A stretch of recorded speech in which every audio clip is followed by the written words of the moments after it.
வணக்கம் நண்பர்களே. இந்த சமயத்தில் விளக்கு ஏற்றுவது என்பது வெறும் ஒரு வழக்கம் மட்டுமல்ல, அது இறை அருளை பெறும் ஒரு புனிதமான வழிபாட்டு முறையாகும்.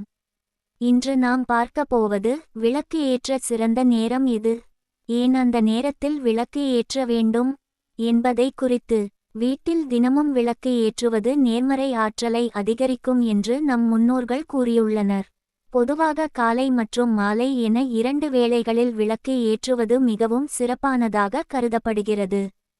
காலையில் சூரிய உதயத்திற்கு முன்போ அல்லது சூரிய உதய நேரத்திலோ விளக்கு ஏற்றினால் வீட்டில் சுபிட்சம் அதிகரிக்கும் என்று நம்பப்படுகிறது.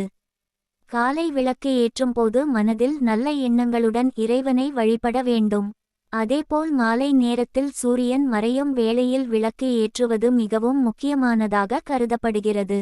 மாலை 5:30 மணி முதல் 6:30 மணி வரையிலான நேரம் பொதுவாக விளக்கு ஏற்ற உகந்த நேரமாக பலர் பின்பற்றுகின்றனர்.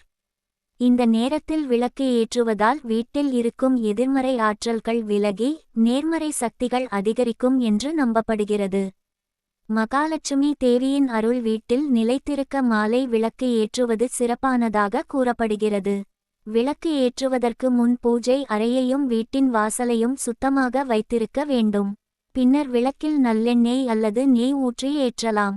விளக்கு ஏற்றிய பிறகு சில நிமிடங்கள் அமைதியாக அமர்ந்த இறைவனை தியானிப்பது மன அமைதியை தரும். விளக்கின் ஒளி அறிவையும் இருள் அறியாமையையும் குறிக்கிறது என்று வேதங்கள் கூறுகின்றன.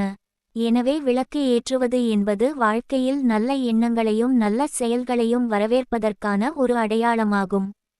குடும்பத்தில் ஒற்றுமை, மனநிம்மதி மற்றும் இறை நம்பிக்கை வளரவும் இந்த வழிபாடு உதவுகிறது. எந்த வழிபாட்டிலும் முக்கியமானது பக்தியும் தூய்மையான மனமும் தான்.